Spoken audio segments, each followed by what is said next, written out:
Morning to everyone. आप सबको सुबह का नमस्कार And also wish you a happy new year. आप सबको नए साल की शुभकामनाएं। You probably had a couple of meetings earlier, but it's still new year. शायद आपने कुछ सभाएं पहले कर ली हैं, फिर भी मेरे लिए यह नया साल है अभी भी। It is again a joy for me to be here with you this morning. इस सुबह मुझे आपके साथ होने में खुशी है। I enjoy the new songs that he added.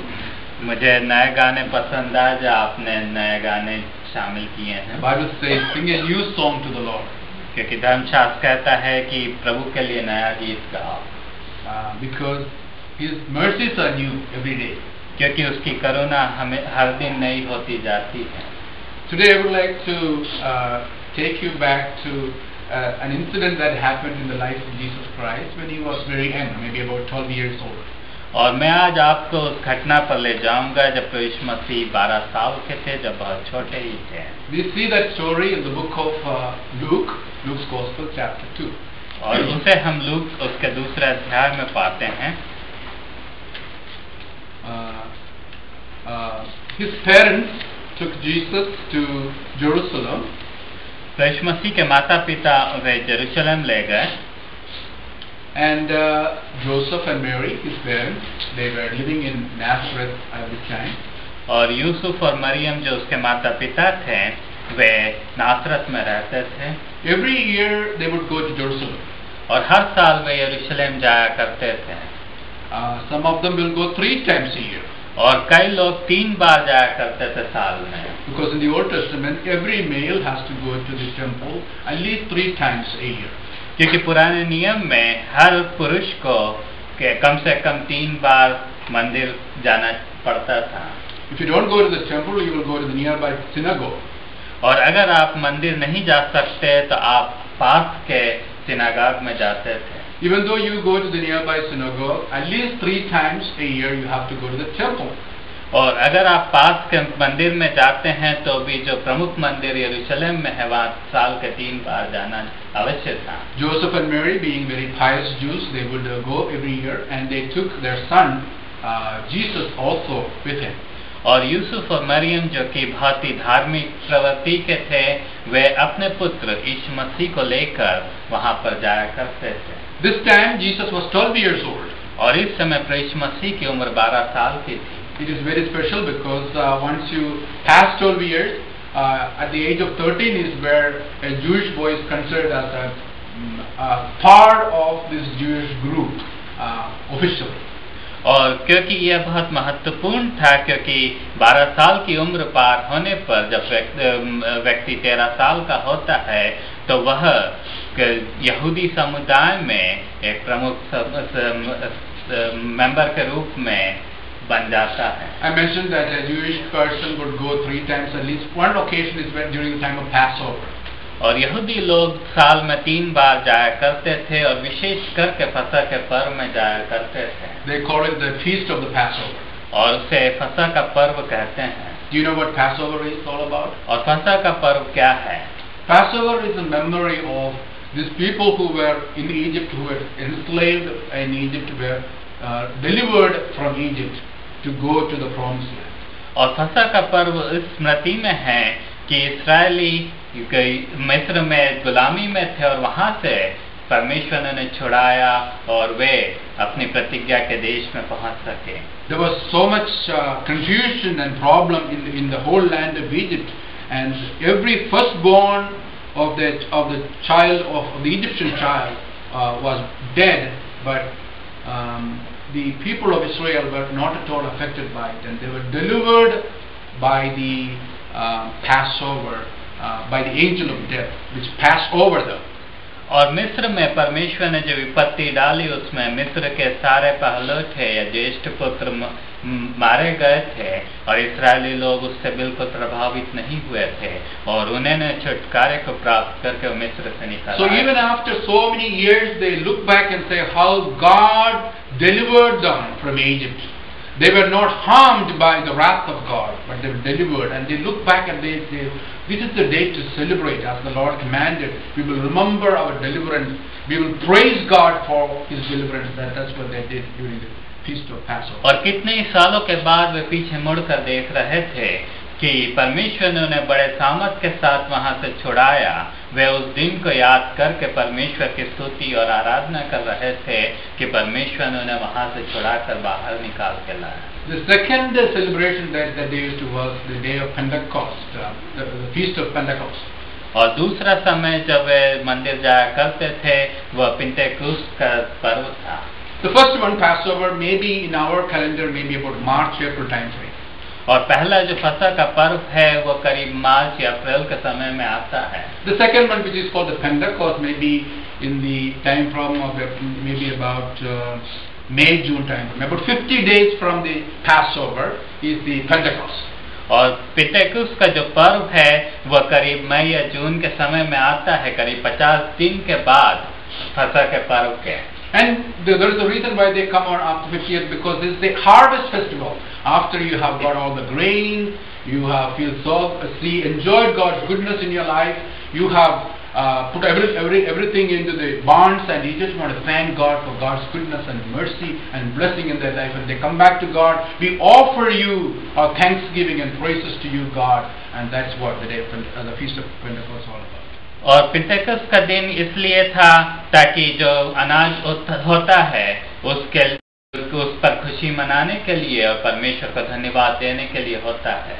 The third festival which they all had to observe was the Feast of Tabernacle.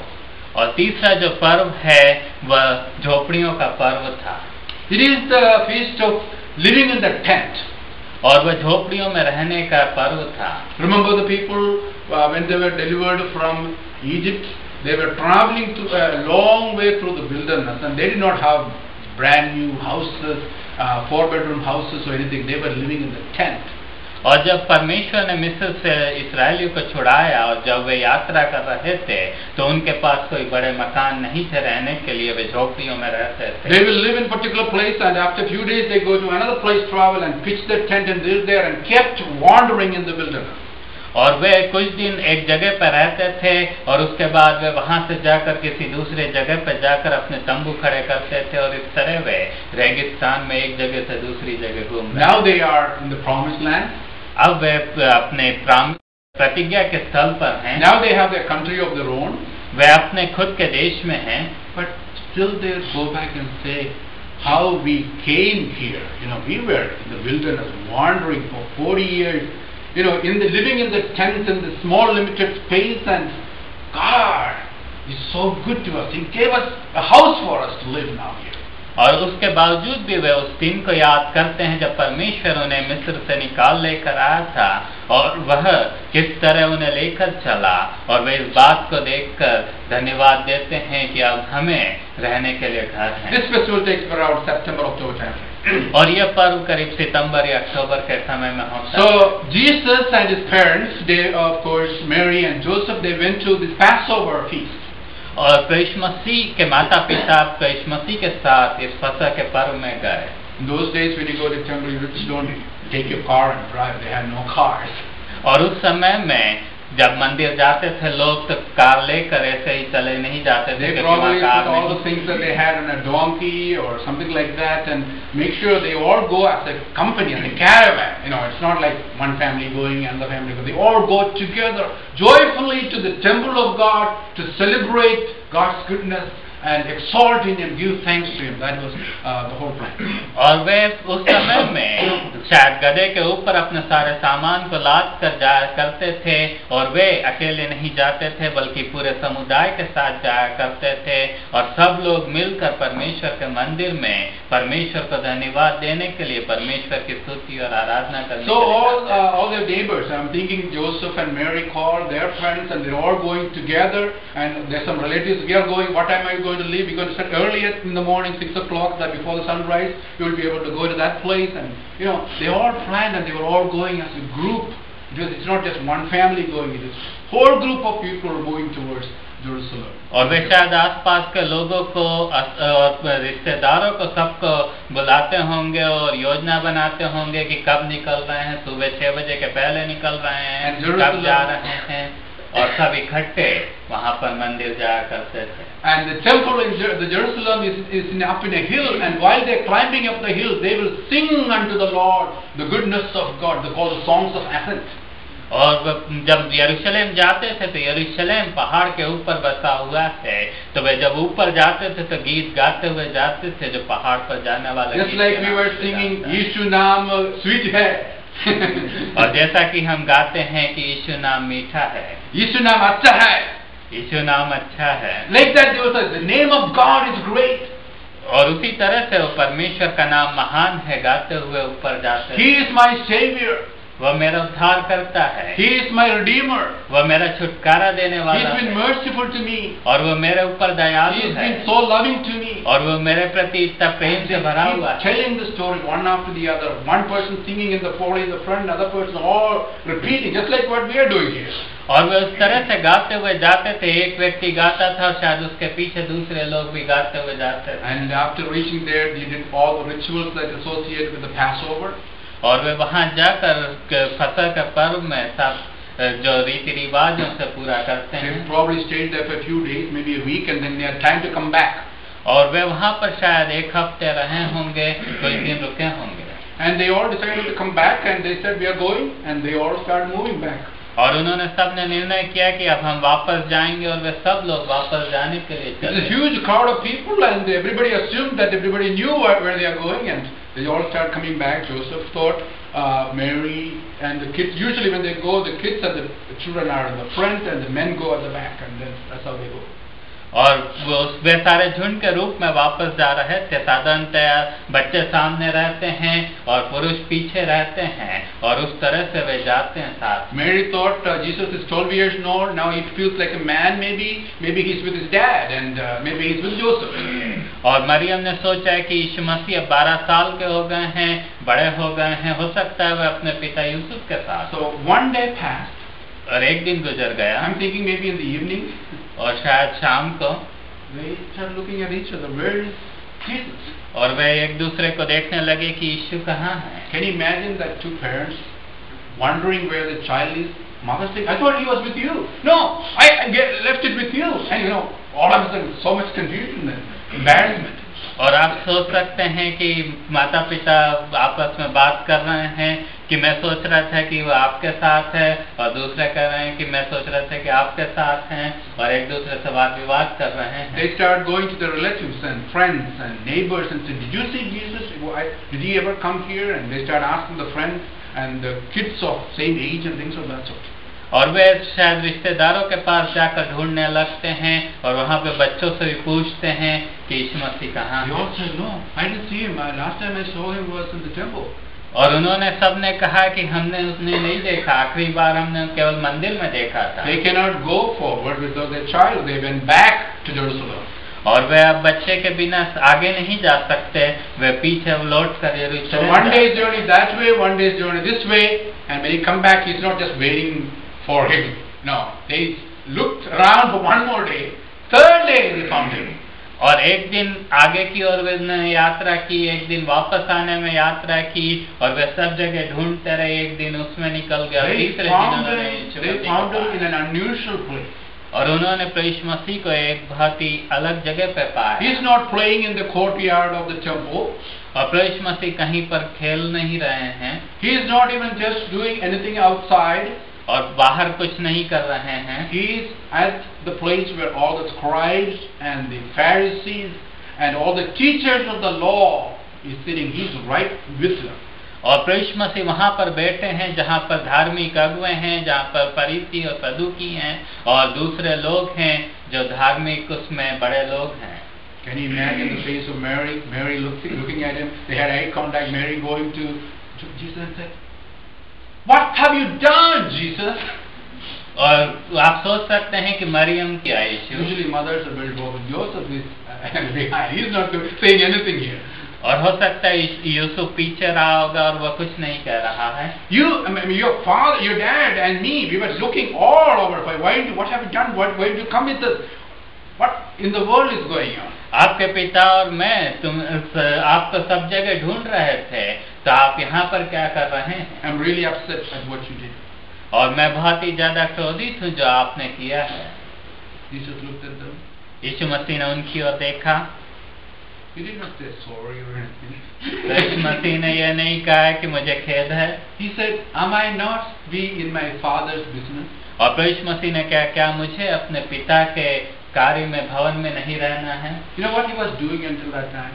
और यीशु मसीह उस समय तक क्या कर रहे थे? He was speaking to the teachers of the law about the law of God. और यीशु मसीह वहाँ पर धार्मिक गुरुओं से परमेश्वर के नियम के बारे में वार्तालाप कर रहे थे। There was heated discussion and arguments and great learning going on. और वहाँ पर वाद विवाद हो रहा था, एक दूसरे के साथ वाद विवाद करके बड़ी शिक्षा प्राप्त की जा रही। Some of the great men were there during this time. They looked at this young boy and said, "You know what? Who is this boy? He is asking questions, very nice, very great questions. Not because he doesn't know it. He is asking the questions in such a way that he wants to teach us."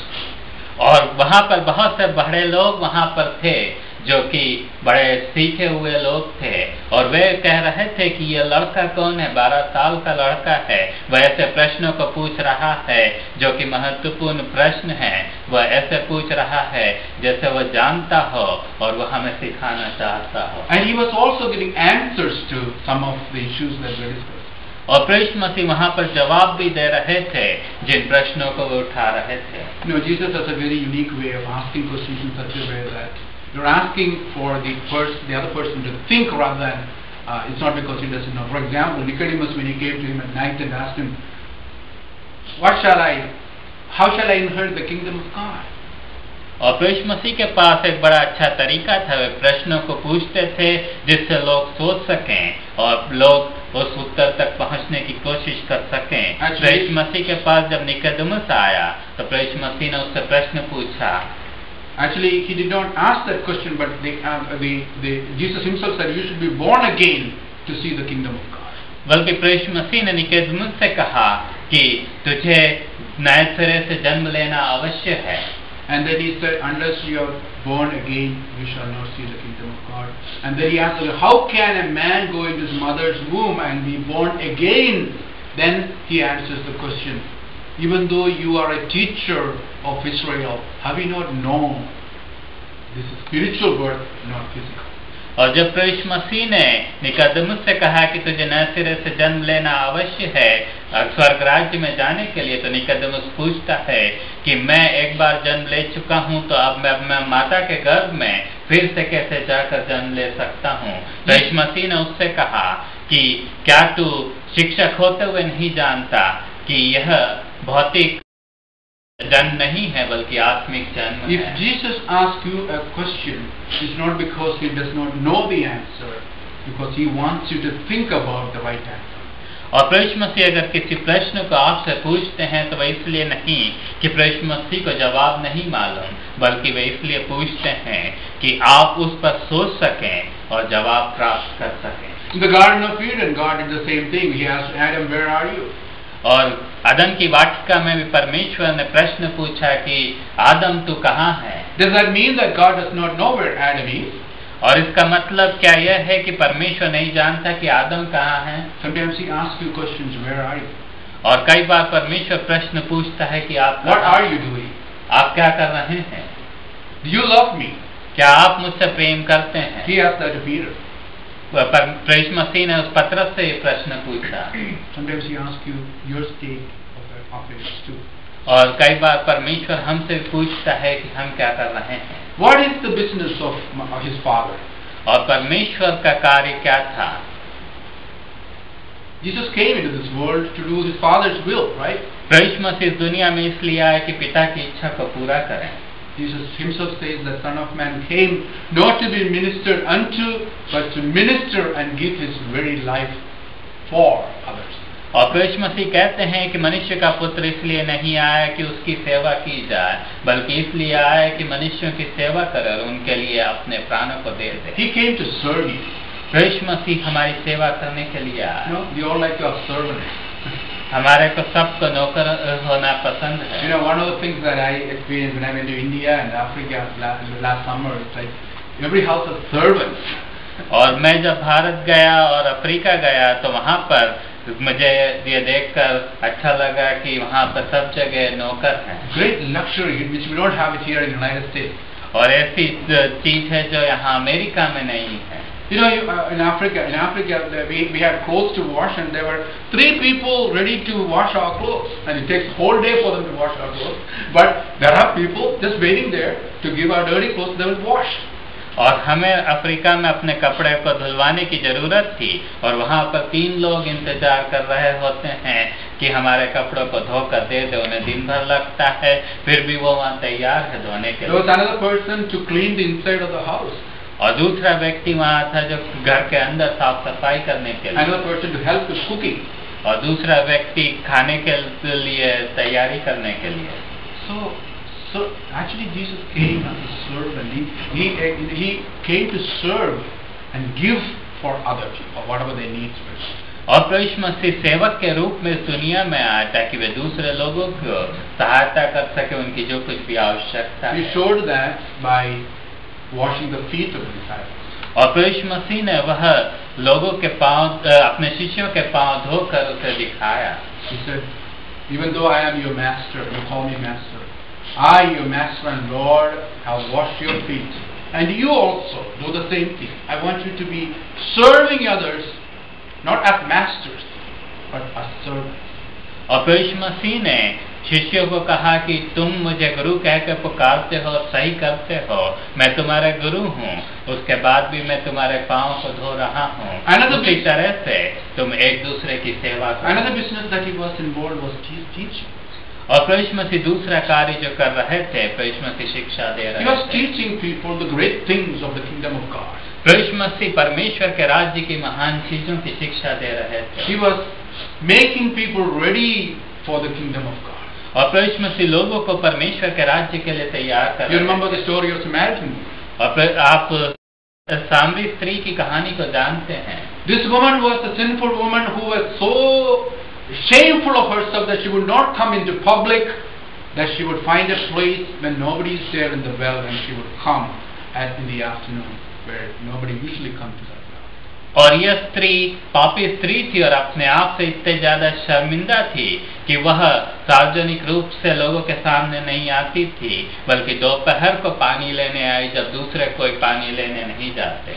And in the conversation between Jesus and the Samaritan woman, Jesus makes her realize Jesus is the Messiah that they've been looking for, and he knew every sin that she had committed, and he is the only one who will give her salvation. At that realization of that, she runs to the city and says, I have seen the Messiah. और जब प्रभु यीशु मसीह के साथ उसका बातचीत होती है तो उसे समझ में आता है कि प्रभु यीशु मसीह वो मसीहा है। प्रभु यीशु मसीह उसे उसके सारे पापों को बता देते हैं, और प्रभु यीशु मसीह पापों से छुड़ाने वाले उद्धार करता है। उसे समझ में आता है, वह दौड़कर गांव में जाती और कहती है कि मैंने मसीहा को देख लिया है। Jesus' disciples, they had gone to the village to the town to get some food. When they brought the food back, Jesus, instead of eating that food, he said, my meat is to do the will of my Father who sent me.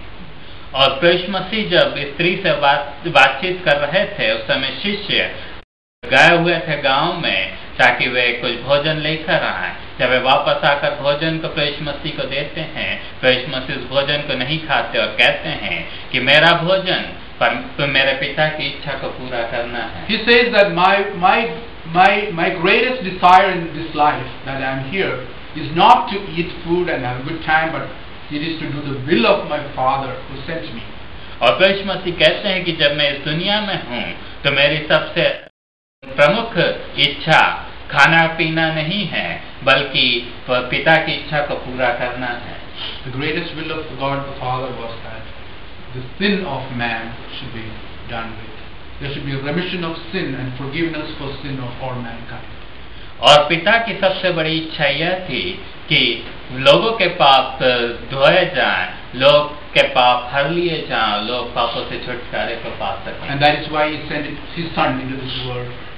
और इसलिए पिता ने अपने पुत्र को इस दुनिया में भेजा। He died on the cross of Calvary और to identify with sinners like us. और वे उस क्रूस पर मारे गए ताकि हम पापियों के साथ अपनी पहचान कर सकें। He was bruised for our transgression. और वह हमारे लिए उन्हें चोट लगी। And at the cross we see him hanging between two thieves, nailed to the cross. और हम उस क्रूस पर प्रभु मसीह को दो चोरों के साथ लटका हुआ पाते हैं। उस क्रूस पर उन्हें कील ठोक दिया गया। The ultimate sacrifice, the Lamb of God, as we see in the Passover story, is actually fulfilled in Christ. और जो यज्ञ था वह प्रभु मसीह ने अपने आप को यज्ञ के रूप में दे दिया और उस क्रूस पर उस मृत्यु को सह लिया। Christ died so that you may have life. प्रभु मसीह इसलिए मरे ताकि हम जीवन प्राप्त कर सकें। Christ came into this world as the light of the world so that you may have light in your life. और प्रभु मसीह दुनिया में जगत की ज्योति के रूप में आए ताकि आप ज्योति को प्राप्त कर सकें। Christ came into this world so that you may have hope in the midst of discouragement. और प्रभु मसीह इसलिए आए कि आप निराशा के बीच में आशा को प्राप्त कर सकें। And we see that the business of Christ, it is not only the preaching and the healing and also serving, but it is ultimately to die for you on the cross of Calvary. और प्रभु मसीह का जो कार्य था वह केवल शिक्षा देना और लोगों को चंगा करना और दूसरे कार्य करना नहीं था, बल्कि उससे बढ़कर लोगों के पापों के लिए मरना था। The story concludes that Mary, Joseph and Mary and Jesus, they went back to Nazareth after the feast. और कहानी इस तरह से समाप्त होती है कि मरियम, यूसुफ और प्रभु मसीह वापस नासरत जाते हैं। Today we are all here. आज हम सब लोग यहाँ पर हैं। We may think that Jesus is with us. और हम ये सोच सकते हैं कि प्रभु मसीह हमारे साथ में। We may think that he is with other people. हम ये सोच सकते हैं कि प्रभु मसीह दूसरे लोगों के साथ में है। But it is good to examine our lives and say that, look around and see, is Jesus really with me? Is he really part of my life? और ये हमारे लिए अच्छा होगा कि हम अपनी जिंदगी को जांचें कि क्या प्रभु मसीह सचमुच मेरे साथ हैं, क्या सचमुच प्रभु मसीह मेरी जिंदगी का हिस्सा हैं। Christ is your friend, Christ is your Savior, Christ is your Lord. He wants to be with you and live with you, and the Holy Spirit of God wants to indwell with you, so that the life that you live is not a life of your own individual life, but it is a life lived with Christ. और प्रभु मसीह आपके मित्र हैं, प्रभु मसीह आपके उद्धारकर्ता हैं, प्रभु मसीह आपके प्रभु हैं और प्रभु मसीह आपके साथ जीना चाहते हैं, आपके साथ अपनी जिंदगी को बिताना चाहते हैं। He loves you so much that he was willing to give his very life for you. और प्रभु मसीह आपसे इतना ज्यादा प्रेम करते हैं कि उन्होंने अपनी जिंदगी आपके लिए दे दी। And he said that I will be with you till the end of the ages. और प्रभु मसीह ने कहा कि दुनिया के अंत तक मैं तुम्हारे साथ हूं। Bible says that cast your cares upon him because he cares for you. और धर्मशास्त्र कहता है कि अपनी सारी चिंता उस पर डाल दो क्योंकि उससे तुम्हारा ध्यान है। I just want to examine your life and commit your life to Christ and make sure you're walking with Christ in the light that he gives. ये अच्छा समय होगा कि हम अपनी जिंदगियों को जांचें और हम अपने आप को प्रभु मसीह के हाथ में And put your trust in him and be involved in the work of God as the Lord enables you. और प्रभु मसीह पर अपना पूरा भरोसा डाल दें और परमेश्वर के लिए हम कार्य को करने He लगें। will never forsake you or leave you, and he casts your cares upon him because he cares. और प्रभु मसीह हमें कभी भी नहीं छोड़ेंगे, कभी भी नहीं त्यागेंगे। हम अपने चिंताओं को प्रभु मसीह के हाथ में। He has all authority. One of the things that everyone was astonished was that, no man spoke like him. No one. He was not teaching like the scribes, but he had all authority and power in his teaching. प्रभु मसीह के पास पूरा अधिकार है। सब लोग बहुत आश्चर्य में आते थे क्योंकि प्रभु मसीह पूरे अधिकार के साथ बोलते थे और प्रभु मसीह के पास पूरा अधिकार है। Jesus Christ is the God incarnate who has all authority. He is the sovereign Lord who wants to be the master of your life. और प्रभु मसीह अवतरित परमेश्वर हैं और वह पूरी सृष्टि के ऊपर मालिक हैं और वह आपकी जिंदगी में हिस्सा बनना चाहते हैं। May the Lord bless you. प्रभु मसीह आपका आशीष दे।